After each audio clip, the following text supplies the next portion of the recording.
வணக்கம். நீங்கள் இணைந்து கொள்வது இலங்கையின் முதற்தர செய்தி வழங்குனர் நியூஸ் ஃபர்ஸ்டின் பிரதான செய்திகளோடு.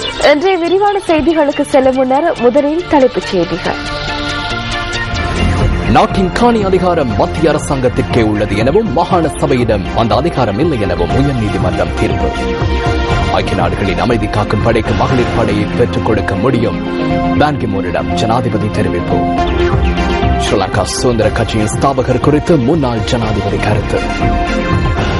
දැන් සමහරු කියනවා අපේ තාත්තා තමයි මේ පක්ෂය හැදුවේ බණ්ඩාරනායක අගමැතිතුමා කියලා. ඒ වෙලාවේ නම් ඒ කියන පුද්ගලයෝ හිටියේ නැහැ.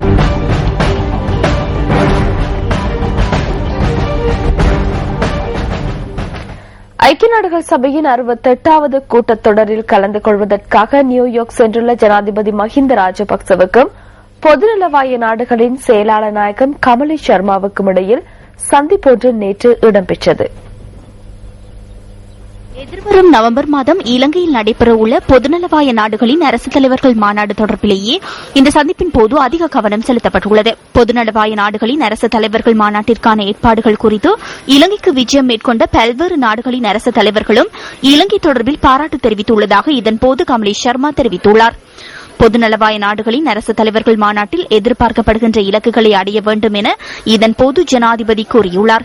அவ்வாறு இல்லாவிடின் அது மற்றுமொரு சந்திப்பாக மாத்திரம் அமைந்துவிடக்கூடாது என ஜனாதிபதி சுட்டிக்காட்டியுள்ளார். இதேவேளை ஜனாதிபதி மஹிந்த ராஜபக்சவிற்கும் பாகிஸ்தான் பிரதமர் நவாஸ் ஷெரீப்பிற்கும் இடையில் நேற்று சந்திப்பொன்று இடம்பெற்றுள்ளது.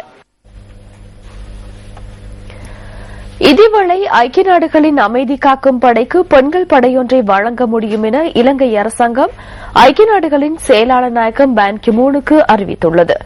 ஜனாதிபதி உள்ளிட்ட இலங்கையின் பிரதிநிதிகள் குழு பான் கி மூனை அண்மையில் சந்தித்து கலந்துரையாடிய போதே இதனை தெரிவித்துள்ளதாக ஜனாதிபதி பேச்சாளர் மற்றும் சர்வதேச ஊடக பிரிவு குறிப்பிட்டுள்ளது.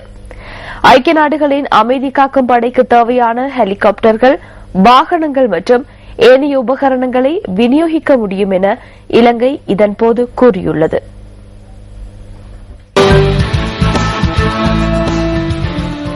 வடமேல் மற்றும் மத்திய மாகாண சபைகளுக்கான முதலமைச்சர்களும் அமைச்சர்களும் அடுத்த வாரம் நியமிக்கப்படுவார்கள் என ஐக்கிய மக்கள் சுதந்திர கூட்டமைப்பு தெரிவித்துள்ளது. ஐக்கிய நாடுகளின் பொதுச்சபை கூட்டத்தொடருக்காக சென்றுள்ள ஜனாதிபதி நாடு திரும்பியதும் இந்த நடவடிக்கை மேற்கொள்ளப்பட உள்ளதாக கூட்டமைப்பின் பொதுச் செயலாளர் அமைச்சர் சுசில் பிரேமஜாந்த் கூறியுள்ளார்.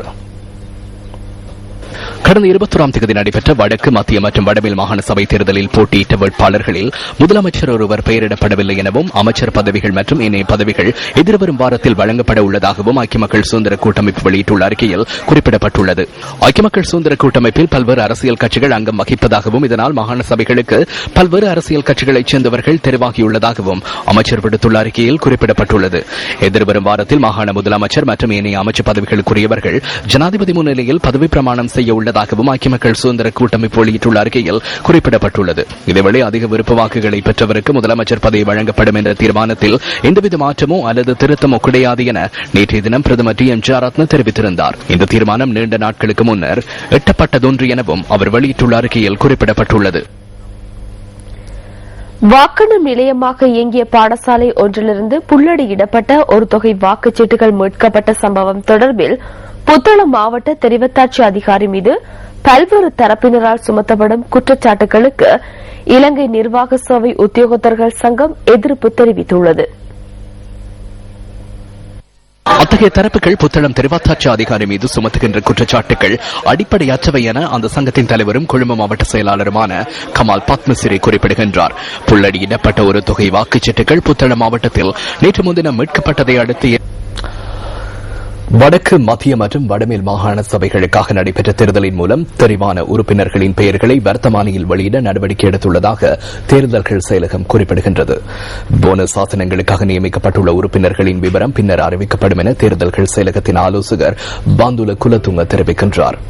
கடந்த 21ஆம் தேதி நடைபெற்ற தேர்தல் மூலம் மத்திய மாகாண சபைக்கு 56 உறுப்பினர்களும், வடமேல் மாகாண சபைக்கு 50 உறுப்பினர்களும், வடமாகாண சபைக்கு 36 உறுப்பினர்களும் தெரிவு செய்யப்பட்டுள்ளனர்.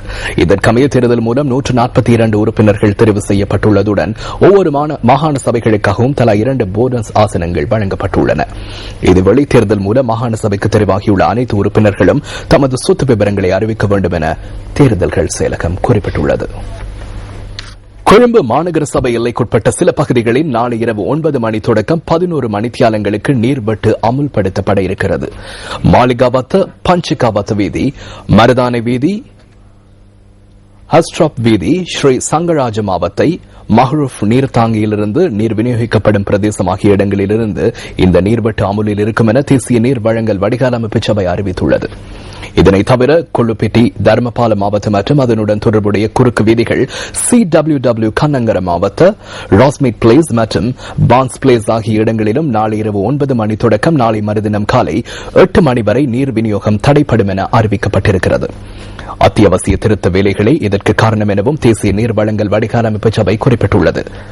இதேவேளை களுகங்கை நீர் விநியோக திட்டத்திலிருந்து நீர் விநியோகிக்கப்படும் சில பகுதிகளில் நாளை இரவு 9 மணி முதல் 18 மணித்தியால நீர்வெட்டு அமுல்படுத்தப்பட உள்ளது. நாளை மறுதினம் பிற்பகல் 3 மணி வரை இந்த நீர்வெட்டு அமுலில் இருக்கும் என தேசிய நீர் வழங்கல் வடிகால் அமைப்பு சபை குறிப்பிட்டிருக்கிறது. இதன் கீழ் மொரட்டுவ நகர சபைக்குட்பட்ட ரத்மலான, சொய்சாபுர, ஹொரண, ராய்கம, பண்டாரகம உள்ளிட்ட சில பகுதிகளுக்கான நீர் விநியோகம் தடைப்பட உள்ளது.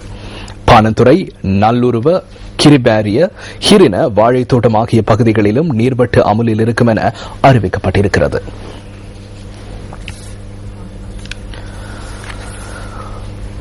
இலங்கையை தனிமைப்படுத்துவதை விட ஒற்றுமையாக செயற்படுவதன் மூலம் சிறந்த பெறுபேறுகளை அடைய முடியும் என ஆஸ்திரேலிய வெளிவிவகார அமைச்சர் ஜூலி பிஷப் தெரிவித்துள்ளார்.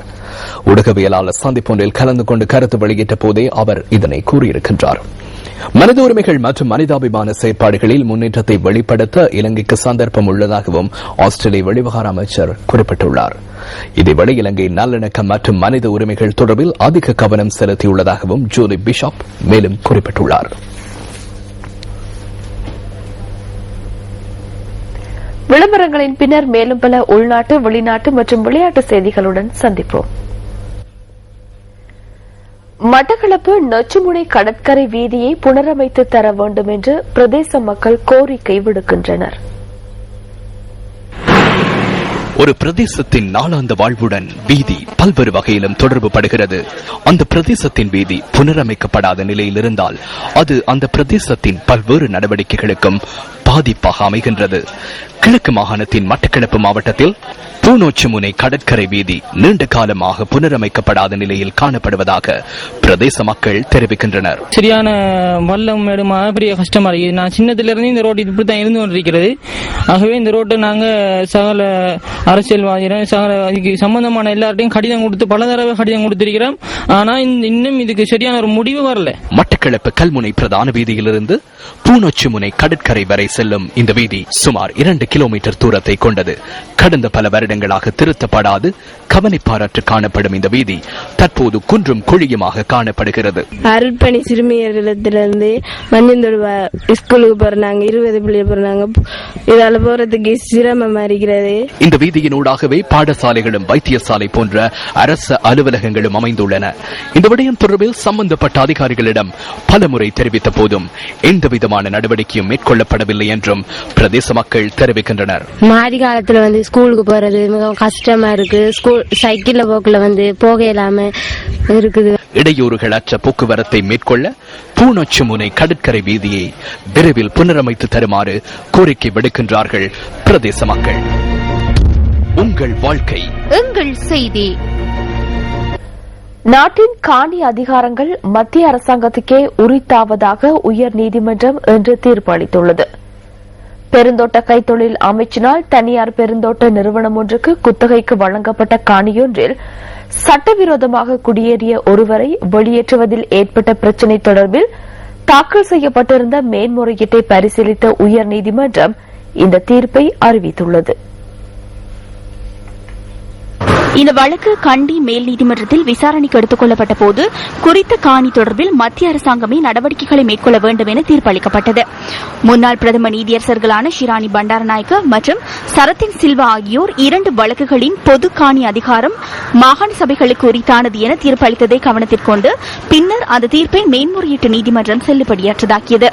முன்னாள் பிரதம நீதியரசர்களான ஷிராணி பண்டாரநாயக்க மற்றும் சரத்தின் சில்வா ஆகியோரது தீர்மானங்களை பின்பற்றி மேன்முறையீட்டு மேன்முறையீட்டு நீதிமன்றம் வழங்கிய தீர்ப்பை நிராகரித்து குறித்த காணி பிரச்சினை தொடர்பில் உயர்நீதிமன்றத்தில் தாக்கல் செய்யப்பட்ட மேன்முறையீடு மீதான தீர்ப்பு இன்று அறிவிக்கப்பட்டது.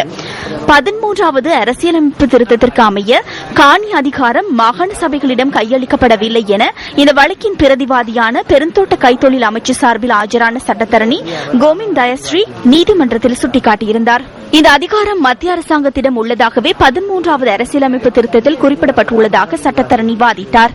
ஐக்கிய மக்கள் சுதந்திர கூட்டமைப்பு ஆட்சிக்கு வந்ததன் பின்னர் சில மாகாணங்களின் முதலமைச்சர்கள் விடுத்த வேண்டுகோளுக்கு அமைய உயர்நீதிமன்றம் வழங்கிய தீர்ப்பொன்றில் காணி அதிகாரம் மாகாண சபைக்கு உரித்தானது என அனுமதிக்கப்பட்டதாக சட்டத்தரணி கோவிந்த் தயஸ்ரீ கூறினார். இந்த விடயங்களை கவனத்தில் கொண்ட பிரதம நீதியரசர் மொஹான் பீரிஸ் உயர்நீதிமன்ற நீதியரசர்களான கே ஸ்ரீபவன் மற்றும் ஈவா வனசுந்தரா ஆகியோர் அடங்கிய நீதியரசர்கள் குழாம் காணி அதிகாரம் மாகாண சபைக்கு உரித்தானது அல்லவென தீர்ப்பளித்துள்ளது. இது தொடர்பில் நீதியரசர்கள் தனித்தனியே 3 தீர்ப்புகளை வழங்கியதுடன் அந்த 3 தீர்ப்புகளிலும் ஒரே விடயம் வலியுறுத்தப்பட்டிருந்தமை குறிப்பிடத்தக்கது. ஜனாதிபதியிடம் உள்ள காணி அதிகாரம் 13வது அரசியலமைப்பு திருத்தத்தின் மூலம் ஒருபோதும் வேறு தரப்பிடம் ஒப்படைக்கப்படவில்லை என உயர்நீதிமன்றம் சுட்டிக்காட்டியுள்ளது. மாகாண சபைகளின் அலுவலகங்களுக்காக மாத்திரம் மத்திய அரசாங்கத்தினால் மாகாண சபைகளுக்கு வரையறுக்கப்பட்ட அளவில் காணி அதிகாரங்கள் வழங்கப்பட்டுள்ளதாகவும் அரசாங்கமே காணி தொடர்பிலான தீர்மானங்களை மேற்கொள்ள வேண்டும் எனவும் அரசியலமைப்பை பரிசீலித்த போது தெரியவந்துள்ளதாக உயர்நீதிமன்றம் தீர்ப்பளித்துள்ளது. மேதாக்கல் 13 සංශෝධනයෙන් ඇති වූ බැරෑරුම් ප්‍රශ්නයක් වන ඉඩම් පළාත් සභාවට අයිති යන වැරදි මතය ශ්‍රේෂ්ඨාධිකරණයෙන් 13வது அரசியலமைப்பு திருத்தத்தினால் எழுந்த முக்கிய பிரச்சனையான காணி அதிகாரம் மாகாண சபைக்கு உரித்தானது என்ற தவறான நிலைப்பாட்டை உயர்நீதிமன்றம் இன்று முற்றாக நிராகரித்துள்ளது. காணி அதிகாரம் தொடர்பில் 13வது அரசியலமைப்பில் பிரச்சனை இல்லை என்பதை எடுத்துக்காட்டியுள்ளது. இது ஒரு பாரிய வெற்றியாகும். வரலாற்றில் முதற்தடவையாக 3 நீதியரசர்களும் தனித்தனியாக ஒரே விதமான தீர்ப்புகளை வழங்கியுள்ளனர். எனவே இது குறித்து சர்வதேசத்தினாலேயோ அல்லது நாட்டு மக்களினாலேயோ விமர்சிக்க முடியாது. මේක කාටවත් ජාත්‍යන්තරින්ටවත් මේ රටේ පිරිසටවත් මේක විවේචනය කරන්න අවස්ථාවක් තිබුණේ. இன்றைய பத்திரிகைகளில் வெளியான கேலி சித்திரங்களிலிருந்து நாம் தெரிவு செய்த கேலி சித்திரம் அடுத்தது.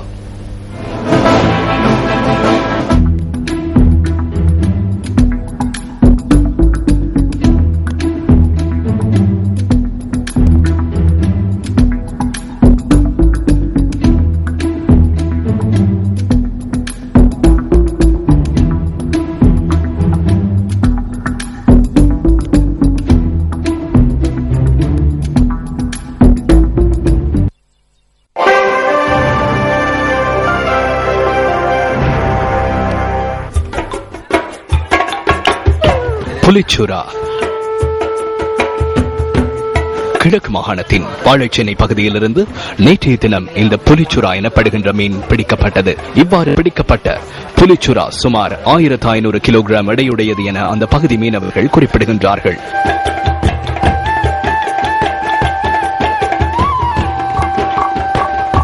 பிடிக்கப்பட்ட சுறா மீன் 24 அடி நீளமும் 15 அடி சுற்றளவும் கொண்டது என தெரிவிக்கப்படுகிறது. இந்த மீனை பார்ப்பதற்கு அதிகமானோர் வருகை தந்ததாக எமது பிராந்திய செய்தியாளர் தெரிவித்தார். 69,000 ரூபாவிற்கு இந்த சுறா மீன் விற்பனை செய்யப்பட்டுள்ளமை குறிப்பிடத்தக்கது.